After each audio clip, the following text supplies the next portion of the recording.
ஒரு சீன தேசத்து அரசர் இருந்தார். அவருக்கு வயசாயிட்டுது. அவருக்கு அடுத்தபடியாக அவருடைய புள்ள பட்டத்துக்கு வரணும், ஆட்சி பொறுப்பை ஏற்றுக்கணும். ஒரு நல்ல தலைவனுக்கு இருக்க வேண்டிய பண்புகள்லாம் தன்னுடைய மகனுக்கு இருக்கணும்னு விரும்பினார் அந்த அரசர். அதனால் இளவரசனை பக்கத்தில் இருந்த ஒரு குரு கிட்ட அனுப்புனார். இளவரசன் அவர்கிட்ட போய் சேர்ந்தான்.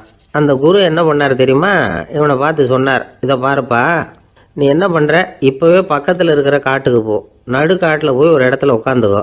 அங்கே என்னென்ன சத்தம்லாம் உன் காதில் விழுதுன்னு கவனித்து கேளு.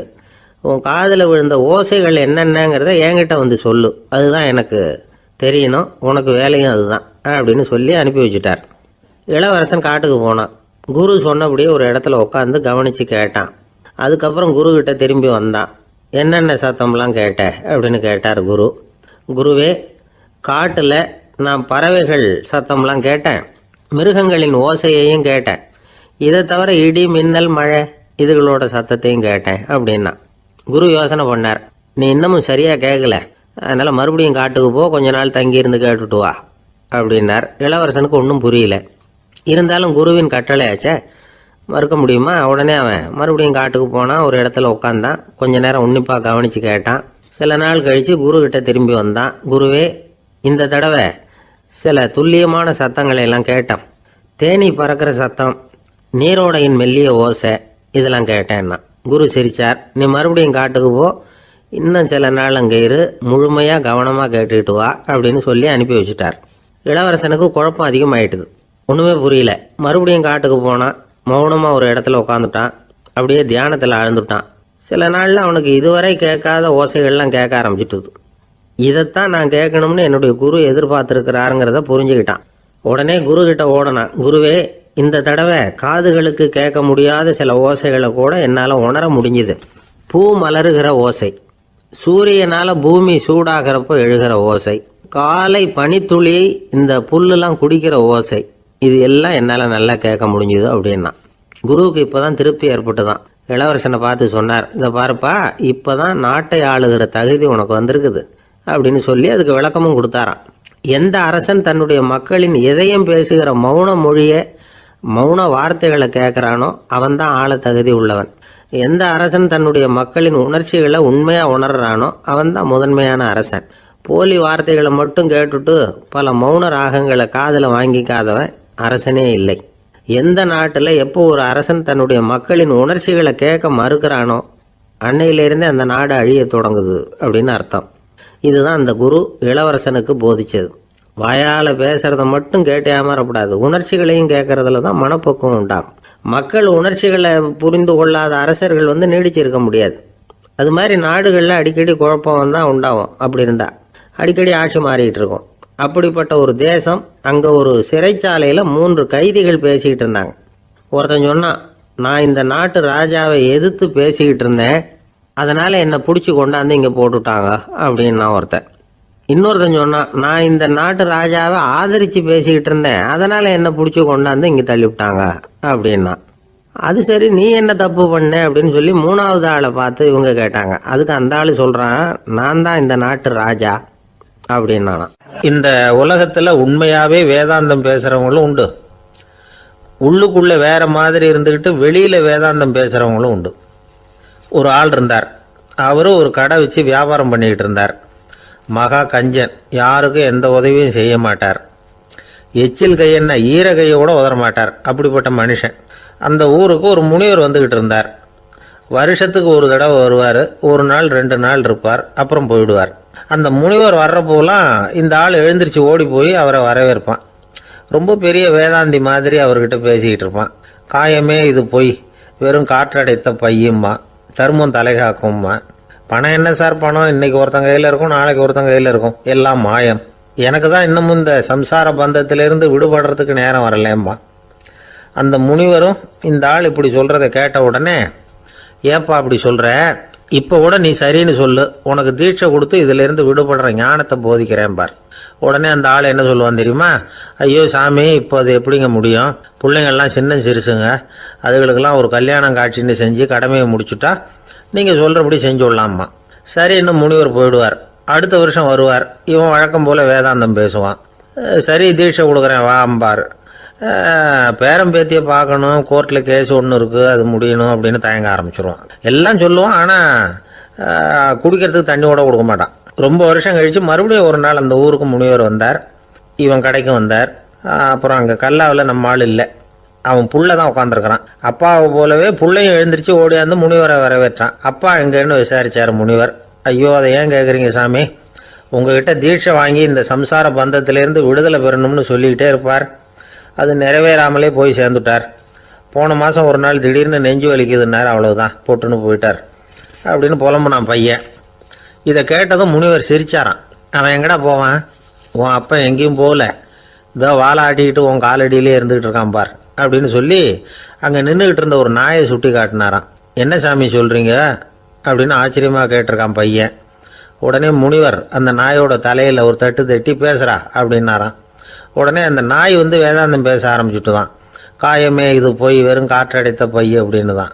முனிவர் சொன்னார், அடே இப்போவும் ஒன்றும் கெட்டு போகல, நீ விரும்புனா சொல்லு, உனக்கு தீட்சை கொடுத்து என் பின்னாடியே அழைச்சிட்டு போயிடுறேன், அங்கே அழைச்சிட்டு போய் உனக்கு ஞானத்தை போதிக்கிறேன், வர்றியா அப்படின்னு கேட்டிருக்கார். உடனே அந்த நாய் சொல்லிச்சான், ஐயோ அதை ஏன் கேட்குறீங்க சாமி, நான் உண்ணாமல் தின்னாமல் ஏராளமான சொத்து சேர்த்து வச்சுட்டேன். என் பிள்ளைங்க அதோட பெருமை தெரியாமல் ராத்திரி நேரம்லாம் கதவை திறந்து போட்டுட்டு தூங்கிடுவாங்க. அதனால் இப்படி நாயாக பிறந்து ராத்திரி பகலாக சுற்றி சுற்றி காவல் காத்துக்கிட்டு கிடக்கிறேன். இப்போ எப்படி சாமி வர முடியும் அப்படின்னு கேட்டுதான். அறியாமையிலேயே சுகம் கண்டு இப்படி இருக்கிற ஆளுங்களுக்கு எப்படி விடுதலை கிடைக்கும், எப்போ விடுதலை கிடைக்கும் அப்படின்னு கேட்குறார் தசாவதானி, திருக்குறள் பேர் ராமையா. அவர் கேட்குறது நியாயம் தானே. இந்த காலத்து பையன் ஒருத்தன் அப்பா கிட்ட சொன்னான், அப்பா இன்றைக்கி நான் 1 ரூபா மிச்சப்படுத்தி விட்டேன் அப்படின்னு நானான். அப்படியா, என்னடா பண்ணேன்னு கேட்டிருக்கார் அப்பா. டவுன் பஸ்ஸில் ஏறாமல் அது பின்னாடியே ஓடியாந்தேன், 1 ரூபா மிச்சம் தானே அப்படின்றான். அட பாவி, ஒரு ஆட்டோ பின்னாடி ஓடியாந்துருந்தா 10 ரூபா மிச்சமாயிருக்குமே, வேஸ்ட் பண்ணிட்டியே அப்படின்னாரான் அந்த அப்பா. ஒரே ஒரு ஊரில் ஒரு பாதிரியார் இருந்தார். ரொம்ப நாள் சந்தோஷமாக வாழ்ந்தார். ஒரு நாள் அவர் மடத்து சமையல் அறையில் பாத்திரங்களை கழுவி துலக்கி சுத்தப்படுத்திக்கிட்டு இருந்தார். அந்த சமயத்தில் ஒரு தேவதூதன் அவர் முன்னாடி நின்னான். இவர் நிமிர்ந்து பார்த்தார். ஆண்டவர் என்னை உங்ககிட்ட அனுப்பியிருக்கிறார், பரலோகத்தில் வாசம் செய்யறதுக்கு உங்களுக்கு நேரம் வந்துட்டுது அப்படின்னு அந்த ஆள். ஆண்டவருக்கு என்னோட ஞாபகம் வந்ததுக்கு நன்றி. ஆனாலும் இப்போ இங்கே நீயே பாரு, எவ்வளவு பாண்டங்கள் பாக்கி இருக்கு, இவ்வளவையும் நான் சுத்தப்படுத்த வேண்டியிருக்கு. நான் நன்றி கெட்டவனாக இருக்க விரும்பலை. இந்த பணியை முடிக்கிற வரைக்கும் என்னுடைய பரலோக வாழ்வை தள்ளி வைக்க முடியுமா, நீ என்ன நினைக்கிற அப்படின்னு கேட்டார். தேவதூதன் தனக்கே உரிய விவேகத்தோட அன்போட பாதிரியாரை பார்த்தான். சரி, என்ன செய்யலாம்ங்கிறத அப்புறம் சொல்கிறேன் அப்படின்னு சொல்லிவிட்டு புறப்பட்டு போயிட்டான். ஒரு நாள் அந்த பாதிரியார் தோட்டத்தில் உள்ள களைகளை எல்லாம் ஒரு களை கொத்தியால் கொத்தி களை எடுத்துக்கிட்டு இருக்கிறார். அந்த சமயத்தில் இந்த தேவதூதன் மறுபடியும் அவர் முன்னாடி நிற்கிறான். பாதிரியார் பார்த்தார்.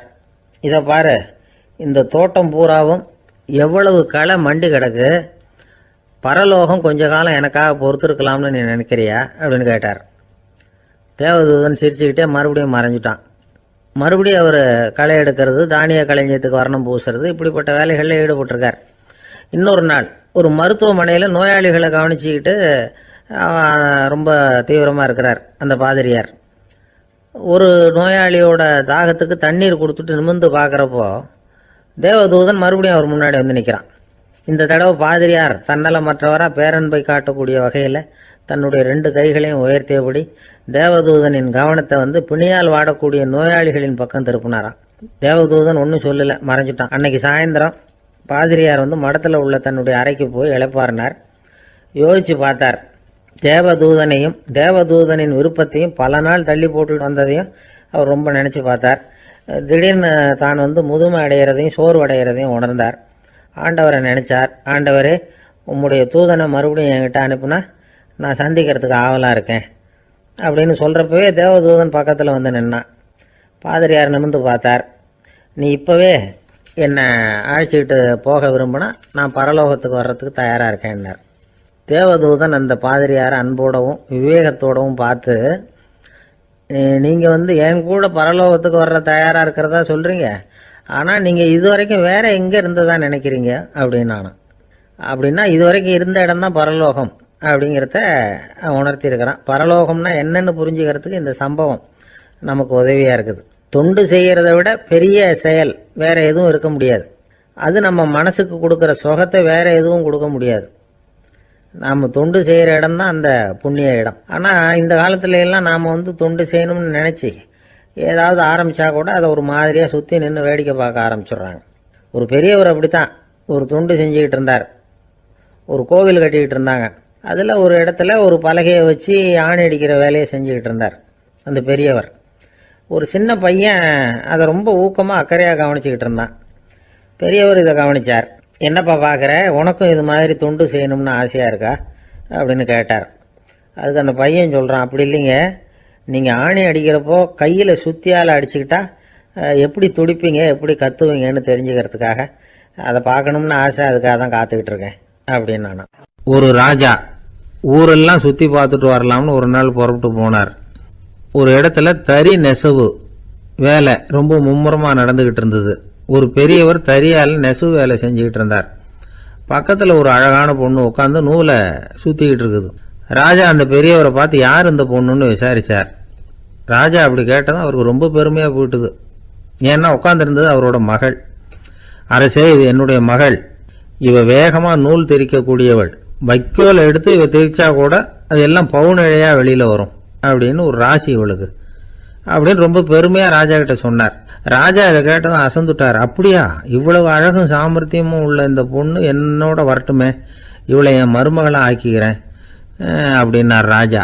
அந்த பெரியவருக்கு ஒன்றும் புரியல. ஏதோ கொஞ்சம் பெருமையாக சொல்ல போக அது இப்படி ஆயிட்டுதே அப்படின்னு கவலைப்பட்டார். இருந்தாலும் ராஜா பேச்ச தட்ட முடியுமா, மகளை அனுப்பி வச்சுட்டார். ராஜா அந்த பொண்ணை அரண்மனைக்கு அழைச்சிட்டு வந்தார். அங்கே ஒரு அறையில் வச்சு பூட்டி விட்டார். அந்த ரூமு நிறைய வைக்கோலை கொண்டாந்து போட்டு அடைச்சாங்க. 3 ராட்டைகள் வேற வச்சுருந்தாங்க. நாளைக்கு பொழுது விடியறதுக்குள்ளே நீ இந்த வைக்கோலையெல்லாம் தங்க இழைகளாக மாற்றி காட்டணும். நாளைக்கு காலம்பரம் நான் இந்த அறை கதவை திறப்பேன். உன் தகப்பன் சொன்னது மாதிரி எல்லாம் தங்கமாக மாறி இருக்கணும், இல்லைன்னா நீ உயிர் தப்ப முடியாது அப்படின்னு உத்தரவு போட்டார். பாவம் அந்த பொண்ணு என்ன பண்ணும், பகல் பூரா அழுதுகிட்டே உட்காந்துருக்குது. ராத்திரி பூராவும் தூக்கம் வரல. மறுநாள் அதிகாலை நேரத்தில் யாரோ கதவை தட்டுற சத்தம் கேட்டுது. பயந்துக்கிட்டே கதவை திறக்கிறா. திறந்து பார்த்தா வெளியில் 3 அவலட்சணமான பெண்கள். ஒருத்திக்கு கால் அகலமாக முறை மாதிரி இருக்கு, இன்னொருத்திக்கு கட்டை விரல் கரண்டி மாதிரி பெருசாக இருக்குது. 3வது பொண்ணுக்கு உதடு தடிச்சு ரப்பர் மாதிரி தொங்கிக்கிட்டு இருக்கு. யார் நீங்கள், உங்களுக்கு என்ன வேணும் அப்படின்னு கேட்குது இந்த பொண்ணு. நாங்கள் உங்களுக்கு உதவி செய்யறதுக்கு தான் வந்திருக்கிறோம் அப்படின்னு சொல்லி உள்ளே வந்தாங்க. உட்காந்தாங்க. கொஞ்ச நேரத்துக்குள்ளே உள்ளே இருந்த வைக்கோலையெல்லாம் தங்க இழைகளாக மாற்றி கொடுத்துட்டு போயிட்டாங்க. காலையில் ராஜா வந்தார், பார்த்தார். ஆகா பேஷுனார். இன்னும் கொஞ்சம் வைக்கோலை கொண்டாந்து அந்த ரூமில் போட சொன்னார். இந்த வைக்கோலையும் இன்னைக்கு தங்கமாக மாற்றி விடு, நாளைக்கு மறுநாள் உனக்கும் இளவரசனுக்கும் கல்யாணம்னு சொல்லிவிட்டார். இன்னைக்கு ராத்திரி அந்த 3 பொண்ணுங்களும் வந்தாங்க. வைக்கோலை பொண்ணு இழைகளாக மாற்றினாங்க, புறப்பட்டாங்க. இந்த பொண்ணு அவங்க காலில் விழுந்து வணங்கினா. என் உசுரை காப்பாற்றினீங்க, உங்களுக்கு நான் என்ன கைமாறு செய்ய போகிறேன் அப்படின்னா. பயப்படாத, நீ விரும்பினா எங்களுக்கு ஒரு உதவி செய்யலாம். உன்னுடைய கல்யாணத்துக்கு நாங்கள் 3 பேரும் வரோம். நீ எங்களை வரவேற்று ராஜாக்கிட்டையும் இளவரசர்கிட்டையும் நாங்கள் உன்னோட பெரியப்பா பொண்ணுங்கன்னு சொல்லி அறிமுகப்படுத்தி வை, நாங்கள் விருந்து சாப்பிட்டுட்டு போயிடுறோம் அப்படின்னாங்க. ரொம்பவும் சந்தோஷமாக சரின்னு ஒத்துக்கிட்டா. கல்யாண நாள் வந்தது. கல்யாணம் ரொம்ப கோலாகலமாக நடந்துக்கிட்டு இருக்கு. எல்லா தேசத்து ராஜா ராணிகளும் வந்துக்கிட்டு இருக்கிறாங்க. அந்த 3 அவலட்சணமான பொண்ணுங்களும் சேர்ந்தாங்க. யார் இவங்கன்னு கேட்டார் ராஜா. என் பெரியப்பா பொண்ணுங்க அப்படின்னா அந்த பொண்ணு. காலும் உதடும் கட்டை விரலும் ஏன் இப்படி உங்களுக்கு அவலட்சணம் ஆயிட்டுது அப்படின்னு கேட்டார். அதுக்கு அந்த பொண்ணுங்க பதில் சொன்னாங்க. என்ன செய்யறது, ஓயாமல் வைக்கோலை நூற்று ஒருத்தியோட கட்டை விரல் அப்படி கரண்டி மாதிரி ஆயிட்டுது. நாக்கில் தொட்டு தொட்டு திரிச்சதுனால ஒருத்தியோட உதடு அப்படி ஆயிட்டுது. காலால் கட்டையை அழுத்தி அழுத்தி தறி போட்டதுனால இன்னொருத்தையோட கால் அப்படி ஆயிட்டுது. உங்கள் மருமகளாக வந்திருக்கிற இந்த பொண்ணு அந்த 3ஐயுமே செய்ய தெரிஞ்சவ தான். என்ன ஆக போகுதோ இன்னும் கொஞ்ச நாளில் அப்படின்னாங்க. அவ்வளவுதான். ராஜா பயந்துட்டார். அம்மா, இன்னையிலேருந்து நீ இளவரசனின் மனைவி. நீ எப்பவும் அழகாக இருக்கணும். அதனால் நீ இனிமேல் வைக்கோலை திரிக்கவே கூடாது அப்படின்னு உத்தரவு போட்டார்.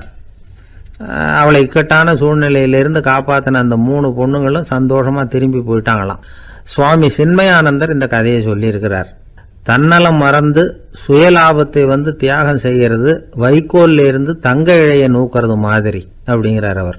அது இருக்கட்டும், இப்போ நம்ம கதைக்கு வருவோம். ஒரு ராஜா தன்னோட மகனுக்கு சுயவரம் நடத்தினார். எல்லா தேசத்திலிருந்தும் ராஜகுமாரர்கள் வந்திருந்தாங்க. ராஜகுமாரியை கல்யாணம் பண்ணிக்கலாம்ங்கிற ஆசையில் சுயம்பர மண்டபத்திலேருந்து எல்லா ராஜகுமாரர்களும் அலறி அடிச்சுக்கிட்டு வெளியில் ஓடி வந்துக்கிட்டு இருக்கிறாங்களாம். ஏன் அப்படி எல்லாரும் மிரண்டு போய் ஓடி வர்றாங்கன்னு கேட்டார் ஒருத்தர். அதுக்கு இன்னொருத்தர் விவரம் சொன்னார். ராஜகுமாரியை இன்னைக்கு தான் அவங்க நேரில் பார்த்தாங்களாம், அதுதான் அப்படி ஓடி வந்துக்கிட்டு இருக்கிறாங்க அப்படின்னார். கப்பல் கடலில் போய்கிட்டு இருக்கு. புயல், சூறாவளி, அலையெல்லாம் பெருசு பெருசாக ரொம்ப உயரமாக உண்டாகுது. கடுமையான காற்றிலேயும் வேகமான அலைகள்லேயும் சிக்கி அந்த கப்பல் தடுமாறுது. திசை மாறி போச்சு. எந்த பக்கம் போயிட்டு இருக்கிறோம்னே தெரியல. அந்த கப்பலை செலுத்திக்கிட்டு இருந்த மாலுமி ரொம்ப சாமர்த்தியமாக செயல்பட்டார். தன்னுடைய அறிவாற்றலையும் திறமையையும் முழுமையாக பயன்படுத்தினார். அந்த கப்பலை கட்டுப்படுத்தினார். மெதுவாக அந்த சூறாவளியிலிருந்து கப்பலை காப்பாற்றி கரைக்கு கொண்டுட்டு வந்து சேர்த்துட்டார். மாலுமின்னு ஒருத்தர் இருந்ததுனால அந்த மரக்கலம் காப்பாற்றப்பட்டது. மாலுமின்னு ஒருத்தர் இல்லைன்னு வச்சுக்கோங்க, அந்த கப்பலோட கதி என்னவா இருக்கும் யோசிச்சு பாருங்க. ஒரு கோபக்காரனுடைய நிலைமையும் அப்படித்தானா. கோபக்காரன்கிறவன் ஒரு மாலுமி இல்லாத மரக்கலம் அப்படிங்கிறார் நபிகள் நாயகம். கொந்தளிக்கிற கடலில் கொடுமையான அலைகளின் உச்சியில் அல்லல் படுகிற மரக்கலத்தை விட மோசமானது கோபக்காரனின் நிலைமை அப்படிங்கிறது அவருடைய கருத்து. அது மாதிரி இதுன்னு சொல்லலை, அதை விட மோசம் இது அப்படிங்கிறார். ஏன் தெரியுமா? ஒரு கப்பல் கடலில் தடுமாறினா அதை சரிப்படுத்த மாலுமி இருக்கிறார். அவர் தன்னுடைய சாமர்த்தியத்தினால் அதை கட்டுப்படுத்தி சரியான வழிக்கு கொண்டுட்டு வந்துடுவார். ஆனால் கோபக்காரனுடைய நிலைமை அப்படி இல்லை அப்படிங்கிறார் நபிகள் நாயகம். மனித மனம் ஒரு மரக்கலம், அறிவு அதில் இருக்கிற மாலுமி. மாலுமி மரக்கலத்தை செலுத்துகிறான், அவனுக்கு கட்டுப்பட்டு அது ஓடுது. ஆனால் கோபக்காரனுங்கிற மனுஷங்கிட்ட அறிவுங்கிற மாலுமி சரியாக வேலை செய்ய மாட்டான். ஏன்னா கோபம் அந்த மாலுமியின் கண்களை அவிச்சிரும், காதுகளை கேட்காம பண்ணிவிடும். கண்ணையும் காதையும் மூடிவிட்டு கப்பலை ஓட்டுனா எப்படி ஓட்டுறது? அதனால் கோபக்காரன் மாலுமி இல்லாத மரக்கலம். இடி மின்னலில் மாட்டிக்கிட்டு கஷ்டப்படுற கப்பல் மாதிரி கஷ்டப்படுறான். பெரியவங்கள்லாம் என்ன சொல்கிறாங்க? உனக்கு கெடுதல் பண்ணவனுக்கும் நீ நன்மையை செய், எவருடைய விருப்பு வெறுப்பையும் பொருட்படுத்தாதே. பரம எதிரிக்கும் நீ நன்மை செய்ய ஆரம்பித்தா உன்னுடைய தூய நிலையை பார்த்துட்டு அவனும் உனக்கு நெருக்கமான நண்பனாக ஆயிடுவான். இதுதான் பெரியவங்க நமக்கு சொல்லியிருக்கிறது. புனித குரான் சொல்கிறது என்ன? தீமையை நன்மையை கொண்டே நீர் தடுத்து கொள்ளும் அப்படின்னு சொல்லப்பட்டிருக்கு. அதில் இன்னா செய்தாரை ஒருத்தல் அவர் நாண நன்னயம் செய்து விடல் அப்படிங்கிறார் திருவள்ளுவர். செல்வந்தர் ஒருத்தர்கிட்ட ஒரு சிறுவன் ஆடு மேய்ச்சிக்கிட்டு இருந்தானா. பெரியவர் அவனை கூப்பிட்டு, நீ நேராக போய் ஒரு ஆட்டில் உள்ள ரொம்ப நல்ல பகுதி எதுவோ அதை எடுத்துக்கிட்டு வா அப்படின்னாரான். இவன் போனான். ஒரு ஆட்டு உடம்புல இருந்த நாக்கு, இருதயம், இது ரெண்டையும் எடுத்துகிட்டு வந்து கொடுத்தானான். பெரியவர் வாங்கி பார்த்தார். அதுக்கப்புறம் இப்போ நீ போய் இன்னொரு ஆட்டில் இருக்கிற ரொம்ப கெட்ட பகுதி எதுவோ அதை எடுத்துகிட்டு வா அப்படின்னாரான். இவன் போய் எடுத்துகிட்டு வந்தான். அவன் கையில் இருந்தது மறுபடியும் அதே மாதிரி நாக்கு, இருதயம், இது ரெண்டும் தான். என்னது இப்பவும் அதையே கொண்டுட்டு வந்திருக்கிற அப்படின்னாரான் பெரியவர். இவன் சொன்னானா, ஒரு உடம்புல உள்ள ரொம்ப நல்ல பொருளும் இதுதான், ரொம்ப கெட்ட பொருளும் இதுதான் அப்படின்னானா. இளம் வயசில் இப்படி பதில் சொன்னவர் தான் பேரறிஞர் லுக்மானுல் ஹக்கீம் அவர்கள். கோபப்படாமல் இருந்தால் இது ரெண்டும் நல்லா வேலை செய்யும், கோபப்பட்டால் இது ரெண்டும் மோசமாக வேலை செய்யும். அதை புரிஞ்சுக்கிறதுக்காகத்தான் இன்றைக்கி இந்த தகவல். கோபம் வந்துட்டால் நாம் என்ன செய்கிறோங்கிறது நமக்கே தெரியாது. ஒருத்தர் டாக்டர்கிட்ட போனார் அவசரமாக. டாக்டர், எனக்கு இப்போ கடுமையான கோப வெறி, எனக்கு கண்ணு மண்ணு ஒன்றும் புரியல, உடனடியாக அதை கட்டுப்படுத்தணும், உடனே இதுக்கு ஏதாவது ஒரு மாத்திரை கொடுங்க ப்ளீஸ் அப்படின்னார். அந்த டாக்டரும் உடனே ஒரு மாத்திரையை கொடுத்து, இதை உடனே போடுங்க, நான் தண்ணி கொண்டுகிட்டு வரேன்னு உள்ளே போனார். தண்ணியோடு திரும்பி வந்தார். இவர் சொன்னார், டாக்டர், நீங்கள் கொடுத்த மாத்திரை ரொம்ப பெருசாக இருந்தது, இருந்தாலும் கஷ்டப்பட்டு முழுங்கிட்டேன்னார். டாக்டர் சந்தேகத்தோடு மேசையை பார்க்குறார். பார்த்தா மாத்திரை அங்கேயே இருக்குது, பேப்பர் வெயிட்டை காணலை. வாழ்க்கையில் சில சந்தர்ப்பங்களில் நாம் சில அவமானங்களை சந்திச்சே தீர வேண்டியிருக்கு. என்ன பண்ணுறது, காலம் அப்படி. அவமானப்படுறவங்க உடனே அடங்கி போயிடுறது தான் உலக வழக்கம். அவமானப்பட்டால் உடனே சீறி எழறவங்களும் உண்டு. ஆனால் அதையே ஒரு சவாலாக எடுத்துக்கிட்டு முன்னுக்கு வர்றவங்களும் சில பேர் இருக்கிறாங்க. அவங்க ரொம்ப அபூர்வம். இன்றைக்கி மனோதத்துவ நிபுணர்கள்லாம் என்ன சொல்கிறாங்க தெரியுமா? அவமானப்பட்டுட்டா உடனே அடங்கி போயிடக்கூடாதான். அதையே ஒரு சவாலாக எடுத்துக்கிட்டு மனசில் ஒரு வைராக்கியத்தோடு முயற்சி பண்ணினா வாழ்க்கையில் எல்லாரும் முன்னேறலாமா. அவமானங்கிறத நாம் வைராக்கியமாக மாற்றிக்கணும். அதுதான் வெற்றிக்கு வழி. ராமர் இந்த பூமியில் பிறந்ததே ஒரு வைராக்கியத்தினால தான் சார் அப்படின்னார் ஒருத்தர். எப்படிங்க அது அப்படின்னு கேட்டேன். அவர் சொன்னார், தசரதருக்கு ராமர் குழந்தையாக பிறக்கணும், அப்போ தான் இங்கே இருக்கிற கஷ்டங்கள்லாம் நீங்கும் அப்படின்னு சர்வ லோகமும் எதிர்பார்த்துக்கிட்டு இருக்குது. ஆனால் அவர் எப்போ பிறப்பார் அப்படின்னு யாருக்கும் தெரியல. அந்த காரியம் சீக்கிரம் நடக்கணுமே, அதுக்கு என்ன பண்ணுறது? நாரதர் வந்தார் ஒரு நாள் தசரதரை தேடி. தசரதா, உனக்கு ஒரு செய்தி தெரியுமான்னு ஆரம்பித்தார். அவர் எப்பவும் இப்படித்தானே ஆரம்பிக்கிறது வழக்கம். என்ன விஷயம்னு கேட்டார் தசரதர்.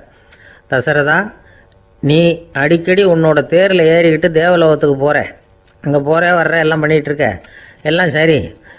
தேவலோகத்துலேயும் உன்னை நல்லபடியாக தான் வரவேற்கிறாங்க.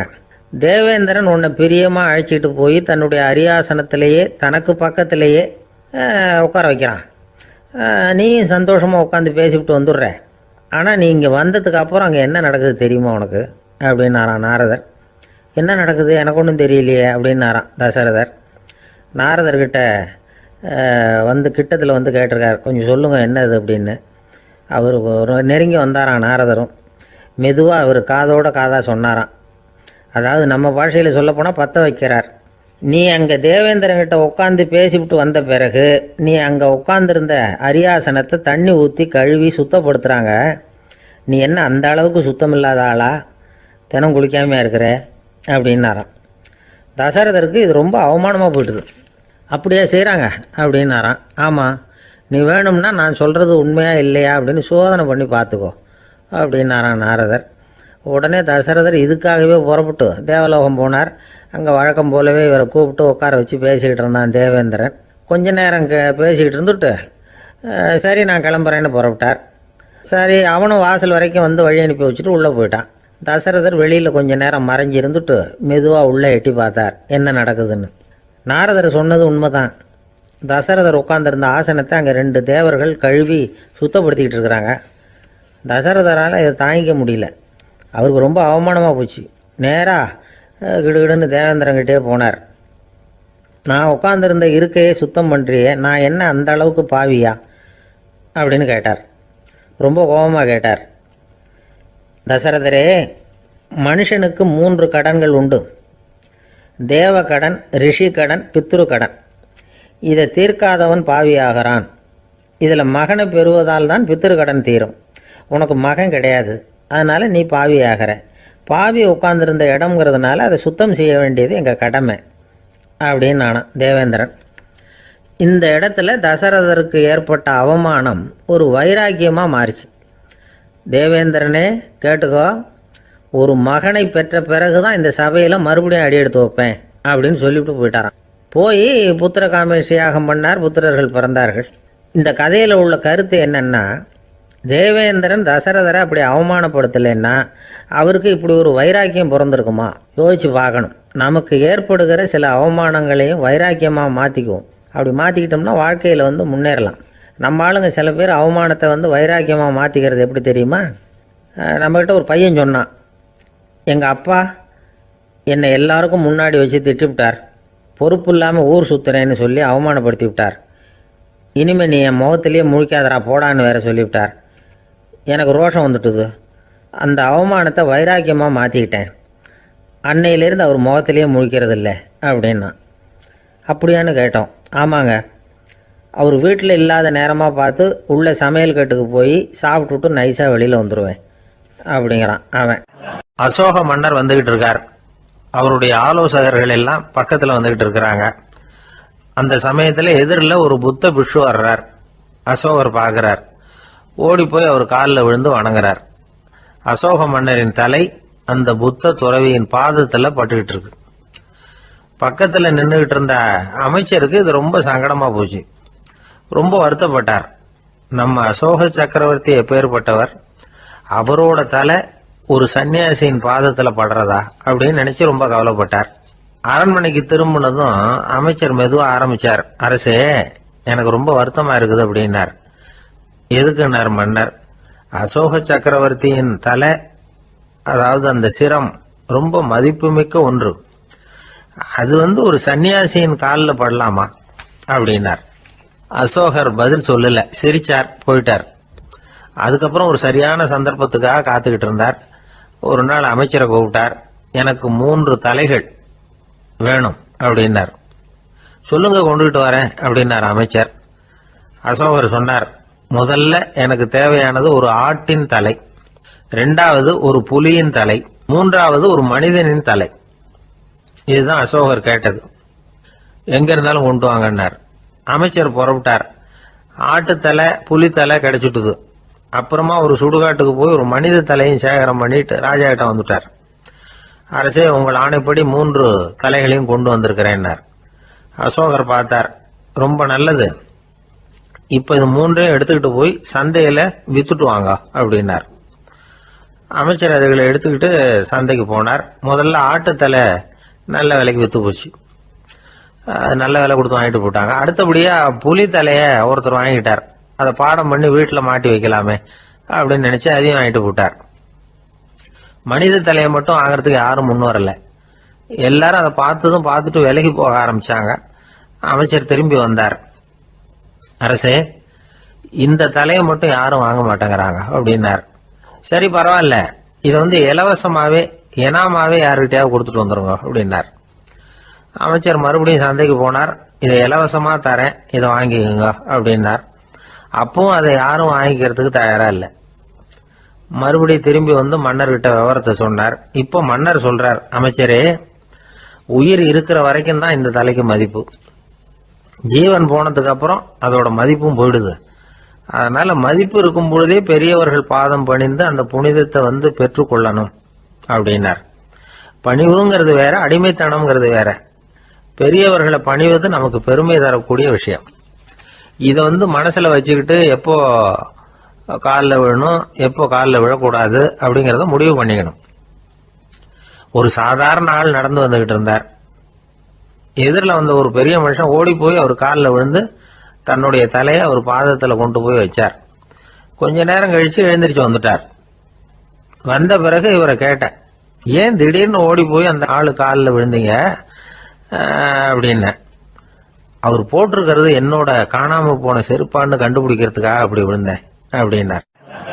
உழைப்பும் நேர்மையும் உயர்வதற்கு வழிகள். அதை விட்டுட்டு உட்கார்ந்த இடத்துல இருந்துகிட்டே உயர போகணும் அப்படின்னு ஆசை கற்பனை பண்றாங்க. அந்த கற்பனையிலேயே பாதி வாழ்க்கை ஓடி போடுது. உழைப்புங்கிற வழியையும் நேர்மைங்கிற வழியையும் ஒதுக்கி விட்டு குறுக்கு வழியில ஓட நினைக்கிறவங்க குப்புற விழுந்து விடுறாங்க.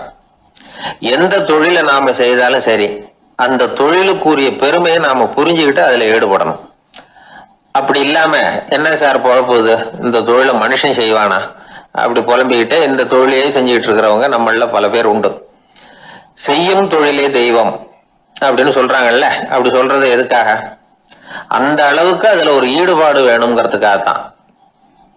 ஒரு பெரிய மலைப்பகுதி, அந்த மலை அடிவாரத்துல ஒரு சிற்பி உட்காந்து ஒரு சிலையை வடிச்சுக்கிட்டு இருக்கிறான். கையில ஒரு சின்ன உளிய வச்சுக்கிட்டு ஒரு பெரிய கருங்கல் பாறையை கொஞ்சம் கொஞ்சமா உடைச்சுக்கிட்டு இருக்கான். ஒரு சிற்பத்தை வடிக்கிறதுங்கிறது அவ்வளவு உன்னதமான ஒரு தொழிலா? எல்லாராலையும் முடியுமா அது? அப்படி இருந்தும் அந்த சிற்பிக்கு மன நிறைவில்லை. அவன் நினைக்கிறான், இந்த கடுமையான வெயில்ல உட்கார்ந்து வேலை செய்யறது எவ்வளவு கஷ்டம். நாம ஒரு சிற்பியா இருக்கிறதுனால தானே சூரியன் கடுமையான வெப்ப கதிர்களை நம்ம மேல வீசுறான். நாமளே அந்த சூரியனா இருந்துட்டா இந்த கஷ்டம் இருக்காதே. நம்மளை கஷ்டப்படுத்துறவன் நம்மளோட வலிமை உள்ளவன், அதனால நாம அவனா மாறி விடுறதுதான் நல்லது அப்படின்னு அந்த சிற்பி யோசனை பண்ணான். அவன் எண்ணம் உடனே நிறைவேறிட்டுது. இயற்கைங்கிற மாபெரும் சக்தி அவனை ஒரு சூரியனா மாத்தி விட்டது. சிற்பி இப்போ ஒரு சூரியனா மாறினான். இனிமே இந்த உலகத்துல நம்மளோட வலிமை உள்ளவன் வேற யாரும் கிடையாது அப்படின்னு நினைக்க ஆரம்பிச்சுட்டான். அவனுக்கு மகிழ்ச்சியா இருந்தது. அந்த மகிழ்ச்சி அதிக நேரம் நீடிக்கல. ஏன்னா கொஞ்ச நேரத்துல ஆகாயத்துல கரிய மழை மேகங்கள் அப்படியே சூழ்ந்து வந்தது. சூழ்ந்து வந்த மேகங்கள் சூரியனை மறைக்க ஆரம்பிச்சது. இப்போ சூரியனா இருந்த அந்த சிற்பி நினைச்சு பாக்குறான், என்ன இது என்னையே இந்த மேகம் மூடி மறைக்குதுன்னா அது என்னை விட பெரிய ஆளா தான் இருக்கணும். அதனால இனிமே நாம சூரியனா இருக்கக்கூடாது, நாம மேகமா தான் இருக்கணும், அதுதான் கௌரவம் அப்படின்னு நினைக்க ஆரம்பிச்சிட்டான். இப்பவும் பாருங்க, இயற்கை அவனுடைய ஆசையை நிறைவேற்றி வச்சது. சூரியனா இருந்த சிற்பி மேகமா மாறினான். வான வீதியில அப்படியே உல்லாசமா வர ஆரம்பிச்சான். அந்த உல்லாசமும் அதிக நேரம் நீடிக்கல. எதிரில பார்த்தா பிரம்மாண்டமான மலைகள் வழியை அடைச்சிட்டு நிக்குது. வேகமா வந்த மேகம் மலையில மோதிக்கிட்டுது. அந்த மலையை தாண்டி அப்பால செல்ல முடியல. இப்போ அந்த மேகம் நினைக்குது, நாம எந்த தடையும் இல்லாம அந்தரத்துல மிதந்து வர்றோம், நம்மையே போக விடாம தடுக்குதுன்னா அந்த மலைக்கு எப்பேற்பட்ட வலிமை இருக்கணும். இனிமேலும் நாம மேகமா இருந்து பிரயோஜனம் இல்ல, இருந்தா மலையா இருக்கணும், அதுதான் பெருமை அப்படின்னு நினைக்க ஆரம்பிச்சான். இப்பவும் பாருங்க, இயற்கை அவனுடைய ஆசையை நிறைவேற்றி வச்சது. மேகமா இருந்த சிற்பி மலையா மாறினான். பெரிய மலை பூமிக்கும் வானத்துக்குமா நின்றுகிட்டு இருக்கு. இனிமே நமக்கு எந்த கவலை இல்லை அப்படின்னு நினைச்சது அந்த மலை. இப்படி நினைச்சுக்கிட்டு இருந்த வேளையில அந்த மலையோட காலடியில அடிவாரத்துல ஏதோ சத்தம் கேட்டுது. என்ன சத்தம் இது அப்படின்னு சொல்லி அந்த மலை மெதுவா குனிஞ்சு பார்த்துதான். பார்த்தா அங்க ஒரு மனுஷன் தன்னுடைய கையில உளிய வச்சுக்கிட்டு மலையை கொத்திக்கிட்டு இருக்கிறான். ஏதோ ஒரு சிற்பத்தை வடிக்கிறதுக்காக அவன் முயற்சி பண்ணிட்டு இருக்கிறான். இப்போ அந்த மலை நினைச்சுதான், மலையே ஒருத்தன் உடைக்கிறான்னா அவன் எப்பேற்பட்ட வலிமை உள்ளவனா இருக்கணும். இனிமேலும் மலையா இருந்து பிரயோஜனம் இல்ல, மனுஷனா மாறணும், அதுதான் சரி அப்படின்னு நினைச்சுதான். அந்த வினாடியே அந்த மலை ஒரு மனுஷனா மாறிச்சு. அவன் கையில ஒரு உளி, பழையபடியே ஒரு கருங்கல் பாறையை கொத்த ஆரம்பிச்சான். அந்த ஆள் பழைய நிலைமைக்கு வந்துட்டான். இந்த கதையிலிருந்து நாம தெரிஞ்சுக்க வேண்டியது என்னன்னா, தன்னுடைய உண்மையான பலம் என்னங்கிறது தெரியாமலே தாவி தாவி தடுமாறிக்கிட்டு இருக்கிறான் மனுஷன் அப்படிங்கிறது தான். இனிமேலாவது அதை புரிஞ்சுக்கணும், புரிஞ்சுக்கிட்டு புறப்படணும் வாழ்க்கையில வெற்றி பெறறதுக்கு. ஒரு குடும்ப தலைவருக்கு விபரீதமா ஒரு ஆசை வந்துதான். அதாவது ஒரு நாள் பூராவும் புடவை கட்டிக்கிட்டு மனைவி செய்கிற வீட்டு வேலைகள், சமையல் வேலைகள் எல்லாத்தையும் தானே செய்யணும், மனைவிக்கு ஆண் வேஷம் போட்டு ஆபீஸுக்கு அனுப்பி வச்சுடணும் அப்படின்னு ஆசைப்பட்டான். இதுதான் அந்த ஆசை. அதே மாதிரி செஞ்சான். பெண் வேஷத்துல சமையல் பண்ணிட்டு இருந்தான். இருட்டி விட்டுது. இந்த சமயத்துல வாசல் கதவு தட்டப்படுற சத்தம் கேட்டுது. ஓடி போய் திறந்தான். பக்கத்து வீட்டு அம்மா கிடுகிடுன்னு உள்ள வந்துட்டாங்க, காப்பி பொடியோ ஏதோ வாங்கறதுக்கு. இவன் பயந்து போய், கமலாம்மா, நான் சுசீலா இல்ல, சுசீலாவோட புருஷன், பெண் வேஷத்துல இருக்கிறேன், சும்மா ஒரு சேஞ்சுக்காக அப்படின்னா. உடனே அந்த அம்மா கிட்ட பயப்படாத, நானும் கமலா இல்ல, கமலாவோட புருஷன், இதுவும் சும்மா ஒரு சேஞ்சுக்காகத்தான் அப்படின்னானா. இப்படி வாழ்க்கைய விபரீதமா நினைச்சுக்கிட்டு வேற வேற கற்பனைகள்ல வீணாக்கிக்கிட்டு இருக்கிறவங்க தான் ரொம்ப அதிகம். நாம அதுவா மாறணும்னு நினைக்கிறது தப்பு, நாம இருக்கணும் அப்படின்னு நினைக்கிறது தான் உண்மை, அதுதான் சரி. அந்த சிற்பி என்னென்னோ கற்பனை பண்ணி கடைசியில மறுபடியும் சிற்பியாகவே சேர்ந்தான் பாருங்க. அதனால நம்முடைய உண்மையான பலம் என்ன அப்படிங்கறத தெரிஞ்சுக்கிட்டு